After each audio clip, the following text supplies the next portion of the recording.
ठीक है, स्टार्ट कर।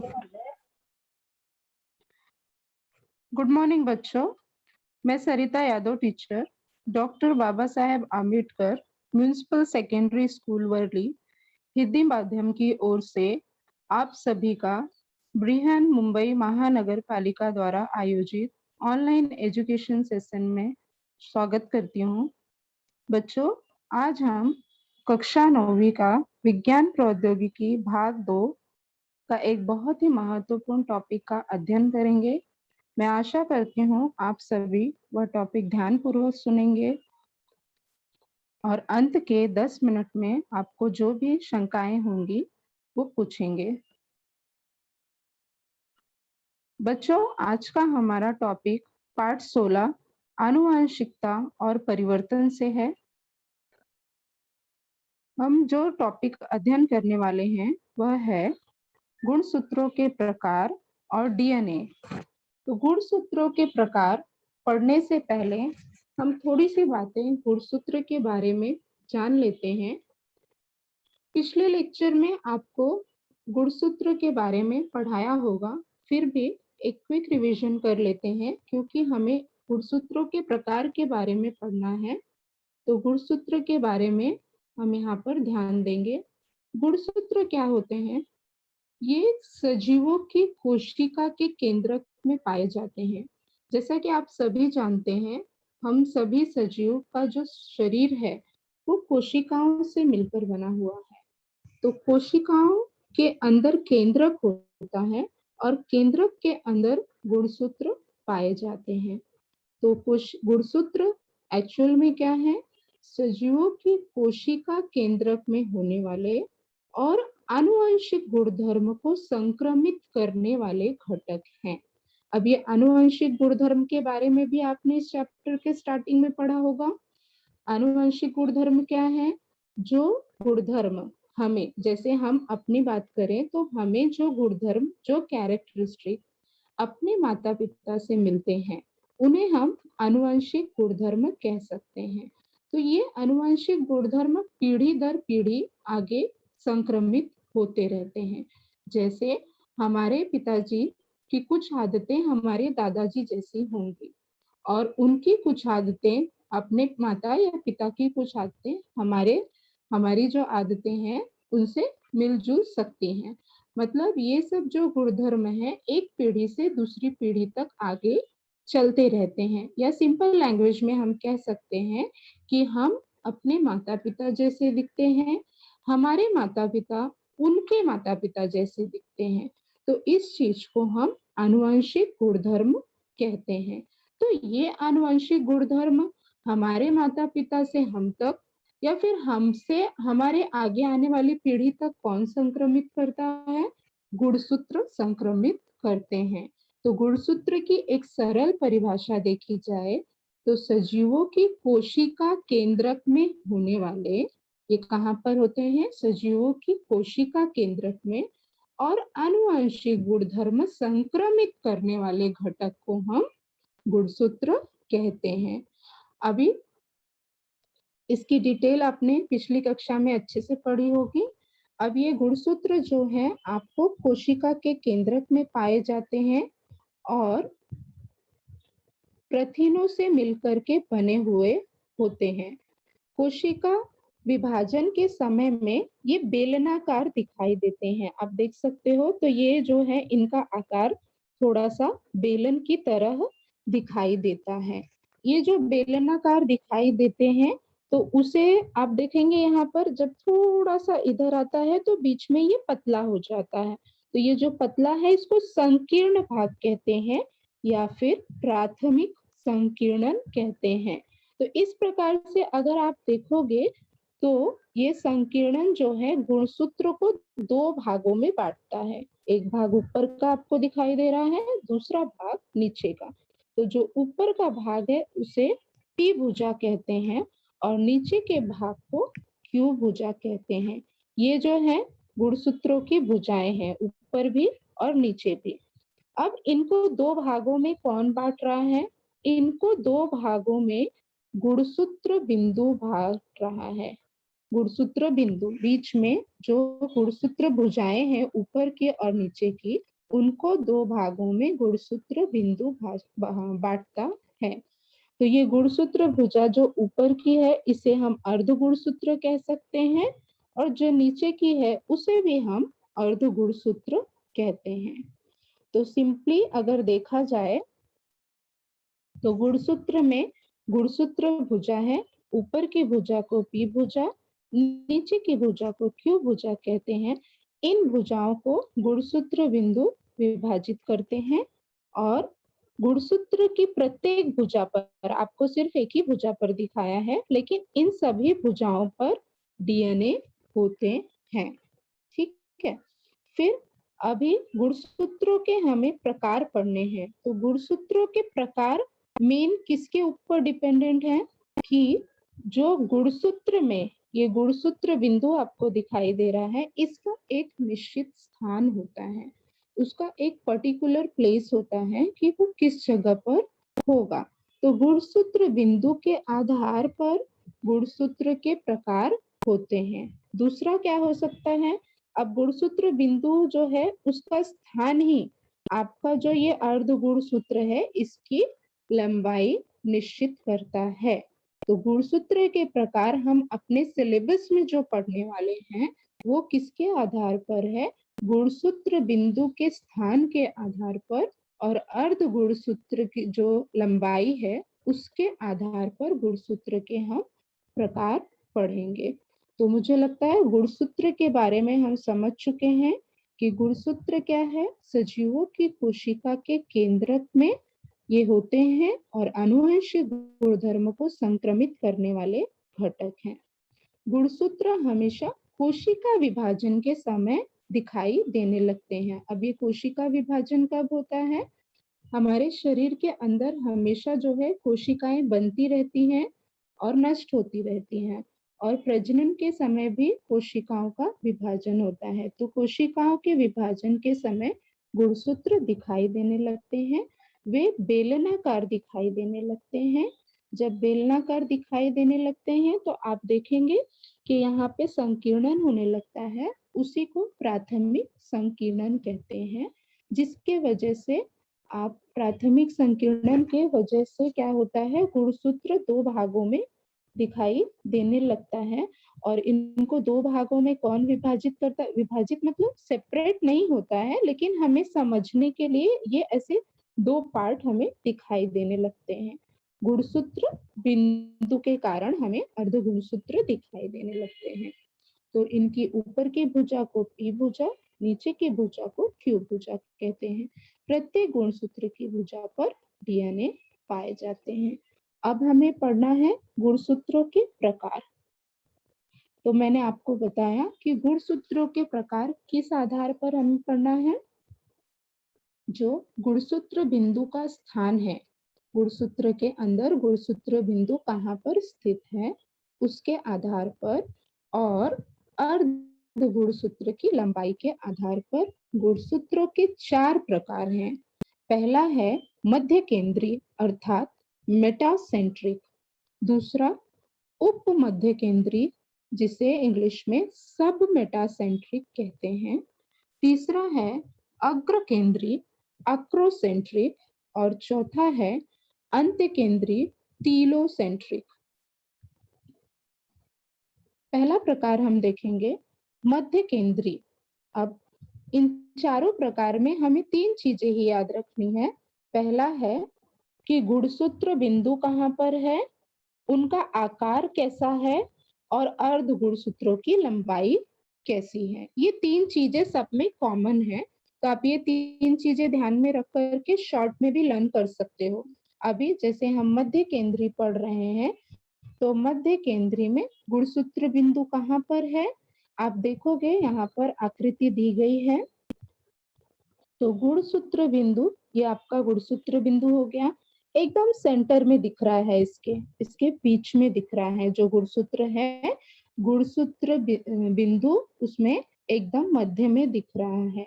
तो मध्य केंद्रीय में उसके नाम से भी हमें पता चलता है।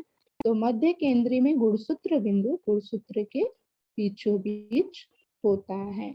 इसका आकार अंग्रेजी अक्षर वी जैसा दिखाई देता है। इसके जो अर्धगुण सूत्र हैं, इसका आकार अंग्रेजी अक्षर वी जैसा दिखाई देता है। आप यहाँ पे देख सकते हैं, दोनों भी अर्धगुण सूत्र की जो दोनों भुजा हैं, उनकी लंबाई समान दिख रही है। तो इनके अर्धगुण सूत्रों की लंबाई समान होती है। तो मध्य केंद्री में गुणसूत्र बिंदु जो है वो गुणसूत्र के बीचों बीच होते हैं।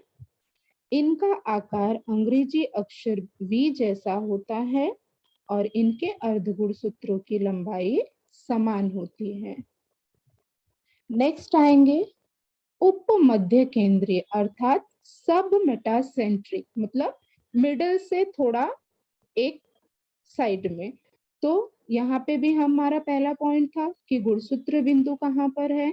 तो यहाँ पे हम देख रहे हैं कि गुणसूत्र बिंदु जो है, मिडल जो है, उसका जो सेंटर है उसके थोड़े आसपास है, एकदम सेंटर में नहीं है लेकिन थोड़े से आसपास है। तो गुणसूत्र बिंदु गुणसूत्र के मध्य के आसपास होता है और इनका आकार अंग्रेजी अक्षर एल जैसा दिखाई दे रहा है।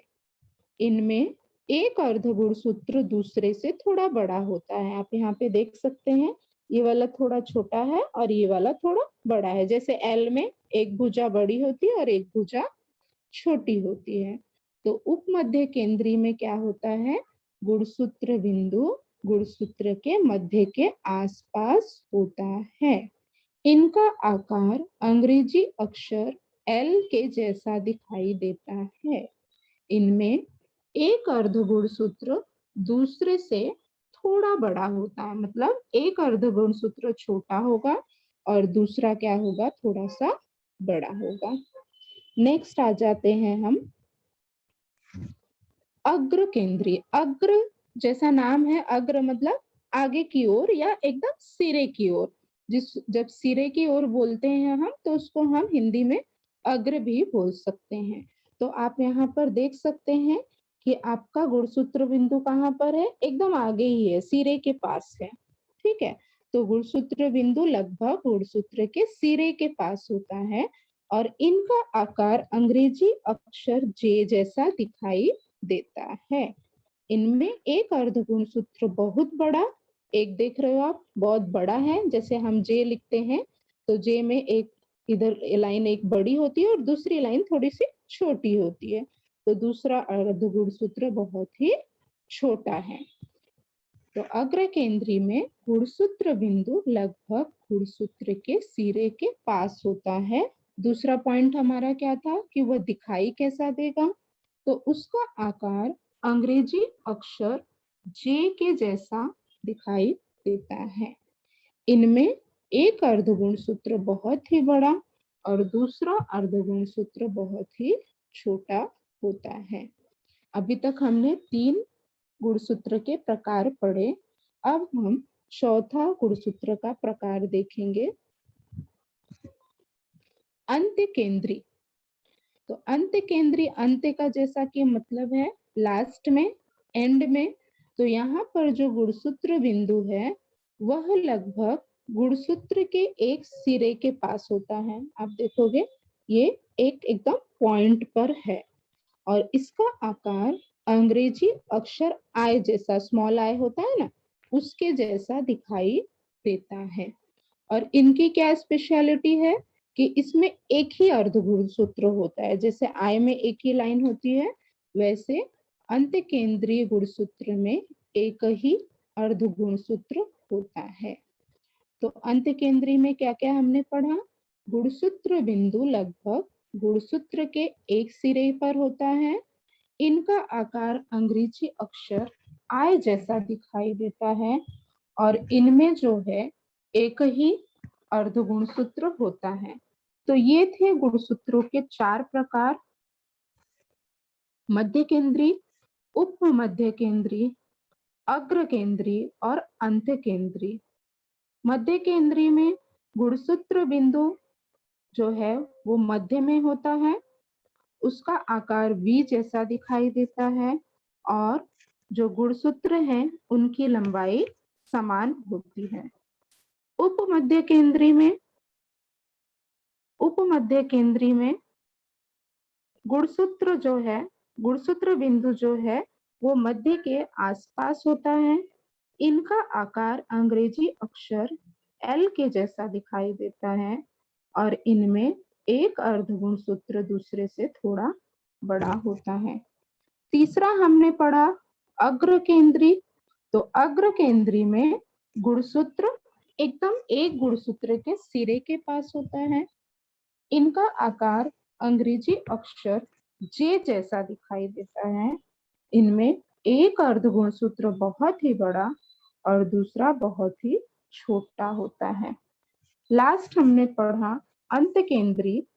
अंत केंद्री में गुणसूत्र बिंदु जो है एकदम से एक सिरे पर होता है, एक पॉइंट पर होता है और इनका आकार अंग्रेजी अक्षर आई, स्मॉल आई के जैसा दिखता है और इनमें एक ही अर्धगुणसूत्र होता है।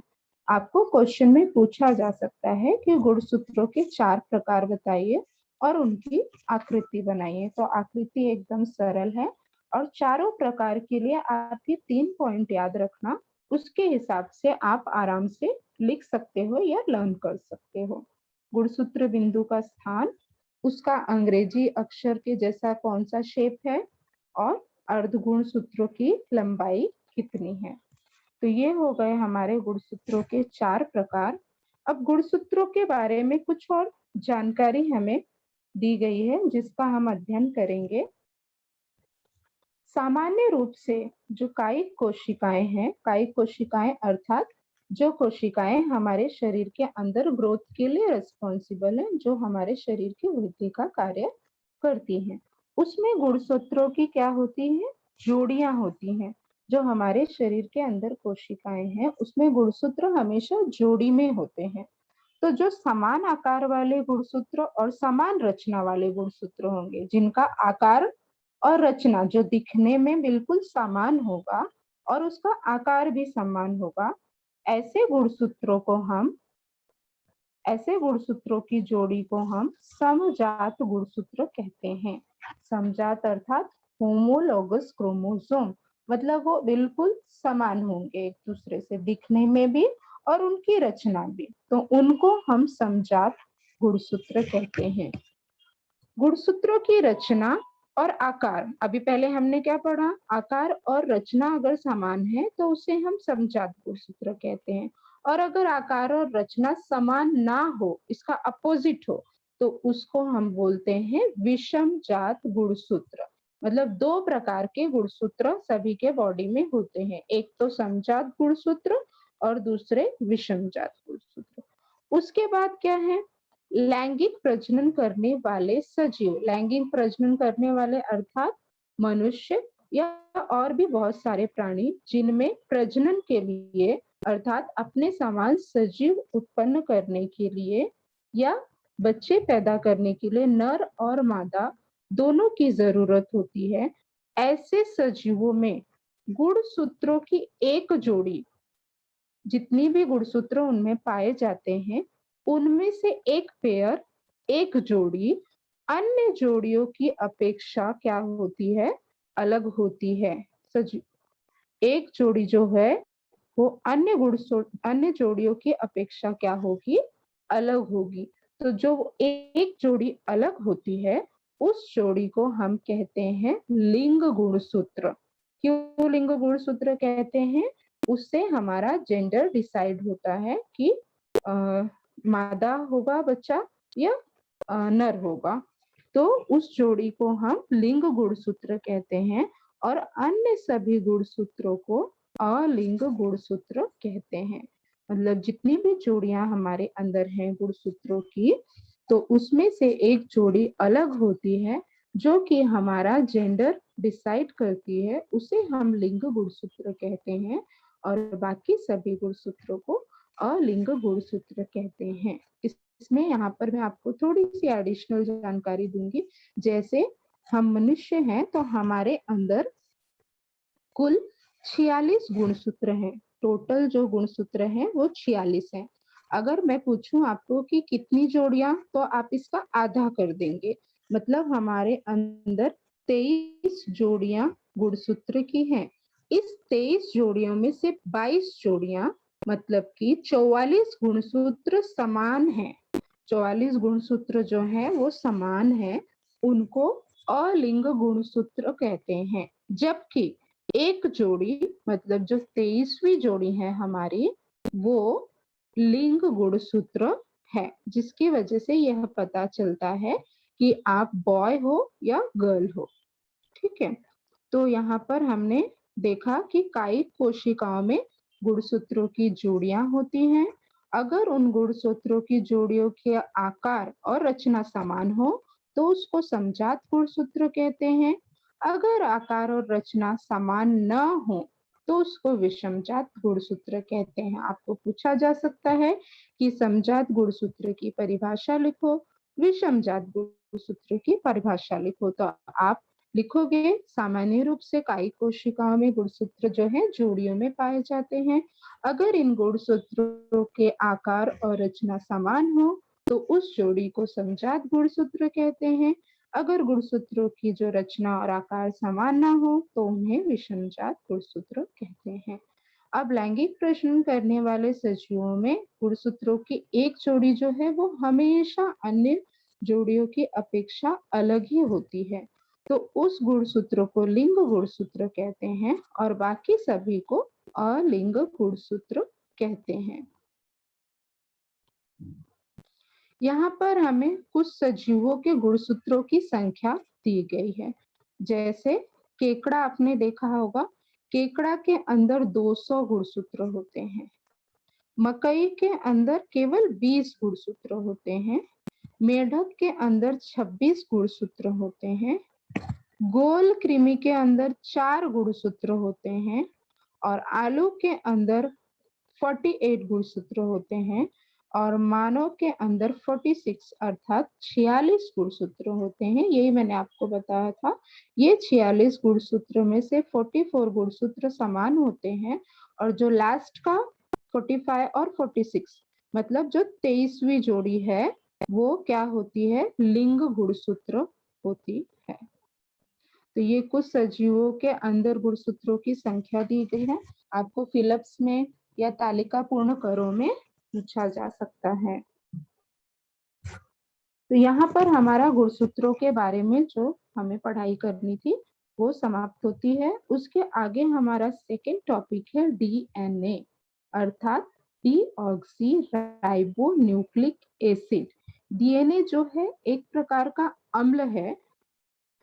यह कोशिका में पाया जाता है। हम सभी का शरीर जो है कोशिकाओं से मिलकर के बना हुआ है। कोशिका के अंदर केंद्रक होता है, यहाँ पर दिखाया गया है, कोशिका केंद्रक होता है और केंद्रक के अंदर गुणसूत्र होता है और गुणसूत्र की भुजा पर डीएनए होता है। ये आपका क्या है, डीएनए है। ओके, इस डीएनए के बारे में हम आगे पढ़ेंगे। तो डीएनए जो है कोशिका के केंद्रक में पाया जाता है। कोशिका के केंद्रक में गुणसूत्र होते हैं, गुणसूत्र की भुजा पर डीएनए पाया जाता है। तो हमारे शरीर के अंदर जितने गुणसूत्र हैं उन सबके अंदर डीएनए है। डीएनए का नाम सुनते ही आपको डीएनए फिंगरप्रिंटिंग की याद आ सकती है, क्योंकि आजकल मूवी और सीरियल में बहुत दिखाता है डीएनए फिंगरप्रिंटिंग। जब कोई भी अपराधी को पकड़ना होता है या फिर किसी को यह जानकारी लगानी होती है कि यह बच्चा किसका हो सकता है, तो डीएनए फिंगरप्रिंटिंग की बात आगे आती है। तो डीएनए फिंगरप्रिंटिंग से होता क्या है, यह जो डीएनए है इस पे एक प्रॉपर पैटर्न होता है। तो वो पैटर्न से क्या पता चलता है कि हमारे जो गुणसूत्र हैं उसके बारे में जानकारी प्राप्त होती है। अब जो मेरे गुणसूत्र हैं वो मेरे माता पिता के गुणसूत्र के आधार पर ही संक्रमित हुए हैं, उनमें समानता होगी।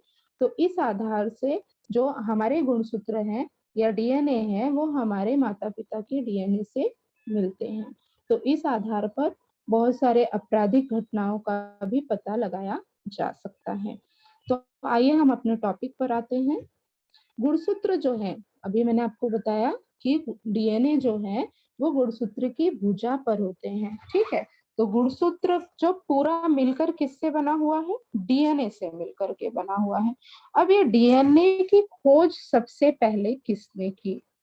जैव रसायन वैज्ञानिक फ्रेडरिक मिशर, ये स्विस के एक बहुत ही बड़े साइंटिस्ट थे। इन्होंने 1869 में श्वेत रक्त कणिकाओं, हमारे जो ब्लड के अंदर व्हाइट ब्लड सेल्स होते हैं, उनका अध्ययन कर रहे थे। उसी समय उन्हें डीएनए इस अम्ल की खोज हुई। उसी समय जैसे हम कोई भी पढ़ाई करते हैं तो हमें कोई दूसरी चीज का भी मालूमात हो जाता है, उसी तरह 1869 में श्वेत रक्त कणिकाओं का अध्ययन करते समय स्विस जैव रसायन वैज्ञानिक फ्रेडरिक मिशर, इन्होंने इस अम्ल की खोज की, क्योंकि उन्होंने देखा कि यह अम्ल केंद्रक में मिला। हम शुरुआत में ही पढ़ा हमने कि डीएनए जो है कोशिका के केंद्रक में होता है, तो केंद्रक में मिला, इसलिए उन्होंने इसका नाम क्या रख दिया? केंद्रक अम्ल। क्या नाम रख दिया उन्होंने इसका? केंद्रक अम्ल। ऐसा जरूरी नहीं है कि जो डीएनए है वो सिर्फ कोशिका में पाया जाता है, जबकि वह कोशिका के अन्य भागों में भी पाया जाता है। जैसे हमारे अंदर कोशिकाओं के अंदर केंद्रक है, और केंद्रक के बगल में तंतु कणिका है। तंतु कणिका में भी कुछ भाग जो है इसका पाया जाता है। तो डीएनए जो है वे प्रमुख रूप से किसके बने होते हैं? सॉरी, गुणसूत्र जो है वो प्रमुख रूप से डीएनए से बने होते हैं। 1869 में श्वेत रक्त कणिकाओं का अध्ययन करते समय स्विस के जैव रसायन वैज्ञानिक फ्रेडरिक मिशर, इनका नाम याद कर दे रखना है हमें कि इस अम्ल की खोज किसने की? फ्रेडरिक मिशर ने डीएनए अम्ल की खोज की। यह अम्ल उन्हें सबसे पहले केंद्रक में दिखाई दिया, इसलिए इसका नाम केंद्रक अम्ल रख दिया गया। यह कोशिका के अन्य भागों में भी पाया जाता है। डीएनए जो है वो विषाणु, जीवाणु से लेकर के मनुष्य तक जितने भी सजीव हैं, जितने भी सजीव पृथ्वी पर हैं, सभी में डीएनए के अणु पाए जाते हैं। इन अणुओं का कार्य क्या है? ये अणु जो है, क्योंकि ये कोशिका में होते हैं, तो ये कोशिकाओं के कार्य करते हैं, और उनकी वृद्धि के लिए, उनके विभाजन के लिए, ये सभी जो उनका कार्य है, ये डीएनए के अणु नियंत्रित करते हैं। डीएनए के अणु कोशिकाओं के कार्य, वृद्धि, विभाजन, इन सब का नियंत्रण करते हैं। क्योंकि ये इतना एवन ग्रेड का बोल सकते हो आप, सबसे जो है इम्पोर्टेंट काम करते हैं, इसीलिए इन्हें प्रधान अणु भी कहा जाता है। तो डीएनए के अणु जो है वे विषाणु यानी वायरस, जीवाणु यानी बैक्टीरिया से लेकर, ऐसा क्यों बताया गया है? क्योंकि जीवाणु, विषाणु हमें खुली आंखों से दिखाई नहीं देते हैं, वे हमें खुली आंखों से दिखाई नहीं देते हैं। तो विषाणु, जीवाणु से लेकर के मनुष्य तक, सभी, मनुष्य क्या है? सबसे बुद्धिमान प्राणी है, तो इन सभी तक सजीवों में पाया जाता है। तो कहने का मतलब हर सजीव में डीएनए पाया जाता है। तो डीएनए के जो अणु है, इनका कार्य है कोशिकाओं का कार्य करना, उनकी वृद्धि और विभाजन की प्रक्रिया को नियंत्रित करना। क्योंकि वे इतना इम्पोर्टेंट काम करते हैं, इसलिए उन्हें प्रधान अणु भी कहा जाता है। डीएनए अणु का प्रत्येक धागा जो है, अभी हम आगे देखेंगे डीएनए का स्ट्रक्चर, लेकिन उसके पहले उसकी जानकारी देख लेते हैं। तो डीएनए अणु का जो प्रत्येक धागा है वो किससे बना होता है? न्यूक्लियोटाइड से बना होता है। अब ये न्यूक्लियोटाइड क्या है? न्यूक्लियोटाइड एक ऐसा खंड है जो डीएनए के निर्माण के लिए उत्तरदायी है। डीएनए के निर्माण के लिए न्यूक्लियोटाइड की आवश्यकता होती है। तो न्यूक्लियोटाइड के अनेक छोटे अणु मिलकर के डीएनए के धागे का निर्माण करते हैं। न्यूक्लियोटाइड में आगे हम पढ़ेंगे नाइट्रोजन युक्त जो बेसिस हैं उनका काम आता है। तो जो ये नाइट्रोजन युक्त पदार्थ हैं, ये 4 प्रकार के होते हैं: एडेनिन, ग्वानिन, साइटोसिन और थायामिन। इनके नाम हमें याद रख लेने हैं: एडेनिन, ग्वानिन, साइटोसिन और थायामिन। एडेनिन और ग्वानिन को प्यूरिन्स कहते हैं और साइटोसिन और थायामिन को पायरिमिडिन्स कहते हैं। तो डीएनए का जो प्रत्येक धागा है वो न्यूक्लियोटाइड के अनेक छोटे अणुओं से मिलकर बना हुआ है। अब वो न्यूक्लियोटाइड में नाइट्रोजन युक्त पदार्थ किस प्रकार जुड़े हुए हैं ये हमें आगे पढ़ना है, इसलिए हम नाइट्रोजन युक्त पदार्थ के कितने प्रकार हैं ये देख लेंगे। तो नाइट्रोजन युक्त पदार्थ के 4 प्रकार हैं, adenine, guanine, cytosine, thiamine. Adenine और ग्वानिन को प्यूरिन्स कहते हैं और साइटोसिन और थायामिन को पायरिमिडिन्स कहते हैं। अभी 1869 में फेडरिक मिशर ने सिर्फ यह खोज की थी कि डीएनए कहाँ होता है, ठीक है, डीएनए के अणु कहाँ पाए जाते हैं। लेकिन 1953 में 1953 में वैटसन और क्रिक, एक वैज्ञानिक थे ये दोनों लोग, वैटसन और क्रिक, इन्होंने डीएनए के अणु की रचना, मतलब ये दिखाई कैसा देता है, इसकी प्रतिकृति तैयार की। ठीक है, पहले फेडरिक मिशर ने यह पता लगाया कि डीएनए कहाँ पाया जाता है और वैटसन और क्रिक ने उसके रचना की प्रतिकृति तैयार की। तो ये सभी लोग इम्पोर्टेंट है और हमें इन्हें नोट करके लेना है, ये दोनों पॉइंट की, कि डीएनए की खोज किसने की, लेकिन डीएनए की प्रतिकृति किसने तैयार की, ये दोनों अलग अलग साइंटिस्ट हैं। तो इस प्रतिकृति में उन्होंने भी क्या बताया कि न्यूक्लियोटाइड, जो अभी हमने पढ़ा, न्यूक्लियोटाइड के 2 समांतर धागे एक दूसरे से लिपटे हुए रहते हैं। आप ऐसा समझो जैसे कपड़े हाथ से धुलने के बाद हम 2 कपड़े दोनों साथ में हाथ में ले तो वे दोनों क्या हो जाएंगे, समांतर, और जब आप उसमें से उसको पानी निकालते हो तो उसको जब निचोड़ते हो, मोड़ने लगते हो, उस प्रकार से आपका डीएनए दिखाई देता है। तो इस प्रतिकृति में न्यूक्लियोटाइड के 2 समांतर धागे एक दूसरे के साथ लिपटे हुए होते हैं, इसे द्विसर्पिल रचना कहते हैं। और इस रचना की तुलना आप जो है निचोड़ी हुई लचीली सीढ़ी से कर सकते हो। यहाँ पे ध्यान दीजिएगा, इस आकृति में ये आपका क्या है, न्यूक्लियोटाइड।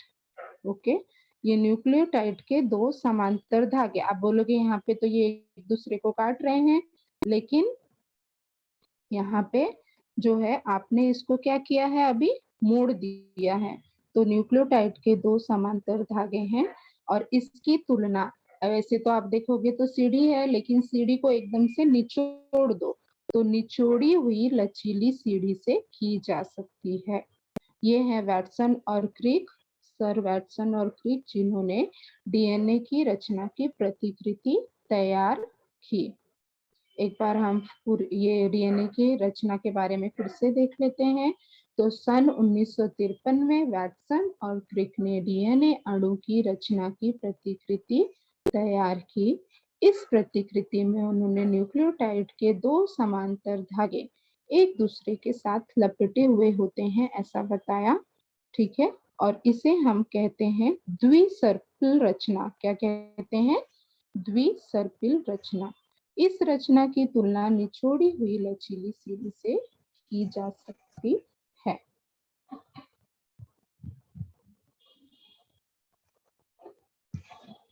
अब न्यूक्लियोटाइड की रचना में जो आपने देखा न्यूक्लियोटाइड है, उसकी रचना में क्या क्या होता है, शर्करा का एक अणु, नाइट्रोजन युक्त पदार्थ के एक अणु, हमने अभी पढ़ा था पीछे, नाइट्रोजन युक्त पदार्थ के कितने प्रकार बताए थे उन्होंने, 4, एडेनिन, ग्वानिन, साइटोसिन और थायामिन। तो वो 4 में से कोई भी एक अणु और शर्करा का एक अणु और फॉस्फोरिक अम्ल का एक अणु, ये सब नाम देख करके आप घबराइए मत, आपको इसके स्ट्रक्चर नहीं लर्न करना है। अगर आप हायर क्लास में आगे जाएंगे, पढ़ेंगे तो इसके स्ट्रक्चर भी होते हैं, पर अभी आपके सिलेबस के हिसाब से आपको स्ट्रक्चर नहीं दिया गया है, इसलिए मैं आपको नहीं बता रही हूँ, पर इनके नाम हमें याद कर लेने हैं। तो जो न्यूक्लियोटाइड है वो कैसे, उसका एक सिरा जो है शर्करा के एक अणु, नाइट्रोजन युक्त पदार्थ के एक अणु और फॉस्फेरिक अम्ल, मतलब ये तीनों एक दूसरे से क्या होते हैं, जुड़े हुए होते हैं। क्योंकि नाइट्रोजन युक्त पदार्थ 4 प्रकार के हैं, इसलिए न्यूक्लियोटाइड भी 4 प्रकार का हो सकता है। अभी इसको हम आगे देखेंगे। आप यहाँ पे ये स्ट्रक्चर देखिए, तो यहाँ पे क्या बताया है आपको कि ये जो न्यूक्लियोटाइड है आपका, ये न्यूक्लियोटाइड की रचना है। तो ये न्यूक्लियोटाइड के जो सिरे हैं, ये आप बीच में देखेंगे सीढ़ी जैसा है। ये जो सीढ़ी जैसा है ये नाइट्रोजन युक्त पदार्थ है। तो इसके एक सिरे पर शर्करा का एक अणु और एक सिरे पर फॉस्फोरिक अम्ल का एक अणु होता है और बीच में नाइट्रोजन युक्त पदार्थ होता है। अब नाइट्रोजन युक्त पदार्थ में भी आप ध्यान से देखेंगे तो कहीं पर लिखा है सी और जी। यहाँ पर देखिए सी और जी लिखा है और उसके नीचे लिखा है टी और ए। तो हमेशा साइटोसिन, गुआनिन, ये क्या थे? नाइट्रोजन युक्त पदार्थ थे। एडेनिन और थायामिन, ये भी नाइट्रोजन युक्त पदार्थ हैं। तो हमेशा साइटोसिन की गुआनिन के साथ में जोड़ी बनेगी और थायामिन की एडेनिन के साथ जोड़ी बनेगी। एक बार इस टॉपिक को, इस पॉइंट को मैं फिर से दोहरा देती हूँ कि न्यूक्लियोटाइड के ये धागे हैं और न्यूक्लियोटाइड के धागे एक दूसरे से कैसे जुड़े हुए हैं। बीच में इनके नाइट्रोजन युक्त पदार्थ है। ओके, नाइट्रोजन युक्त पदार्थ के एक सिरे पर फॉस्फोरिक अम्ल, एक सिरे पर शर्करा का अणु है। अब नाइट्रोजन युक्त पदार्थ में भी हमेशा ए के साथ टी होगा और सी के साथ जी होगा। ए मतलब एडेनिन, टी मतलब थायामिन, सी मतलब साइटोसिन, जी मतलब ग्वानिन। एडेनिन और थायामिन को प्यूरिन्स बोलते हैं और साइटोसिन और ग्वानिन को पायरिमिडिन्स बोलते हैं। ये दोनों में उल्टा हो सकता है, लेकिन इसके साथ ये नहीं जाएगा, इसके साथ ये नहीं जाएगा। लेकिन एडेनिन के साथ थायमिन या थायमिन के साथ एडेनिन, आप यहाँ पे देखोगे, देखो कहीं कहीं पे आपको टी के साथ ए भी लिखा है, जी के साथ सी, सी के साथ जी, ऐसा उल्टा उल्टा हो सकता है। लेकिन हमेशा ए टी साथ में रहेंगे और सी और जी साथ में रहेंगे। अभी थोड़ी सी और जानकारी देख लेते हैं। डीएनए के अणु में जो न्यूक्लियोटाइड की रचना है वो कैसी है? श्रृंखला जैसी है। न्यूक्लियोटाइड की रचना श्रृंखला जैसी है।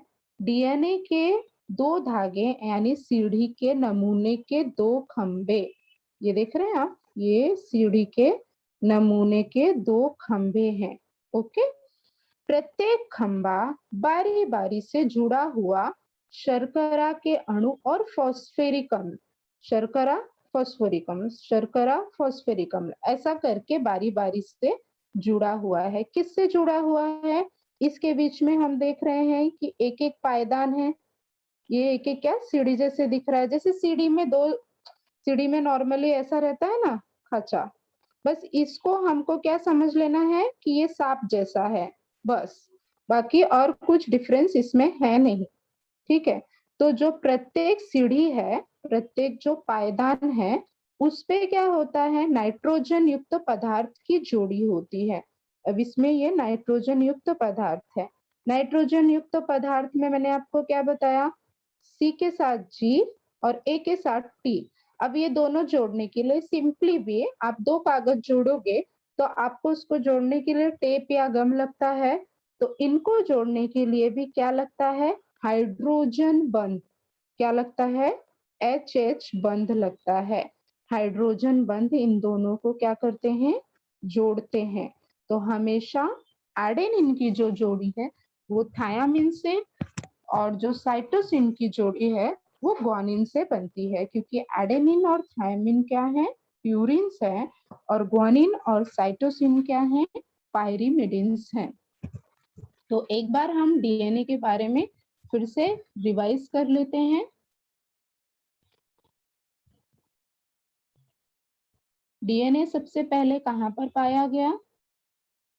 कोशिका के केंद्रक में पाया गया। कोशिका के केंद्रक के अंदर गुणसूत्र होता है और गुणसूत्र के प्रत्येक भुजा पर डीएनए होता है।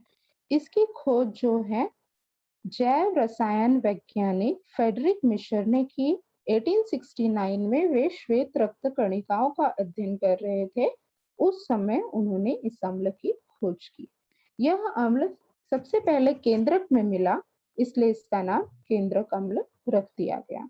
यह अम्ल जो है कोशिका के अन्य भागों में भी पाया जाता है।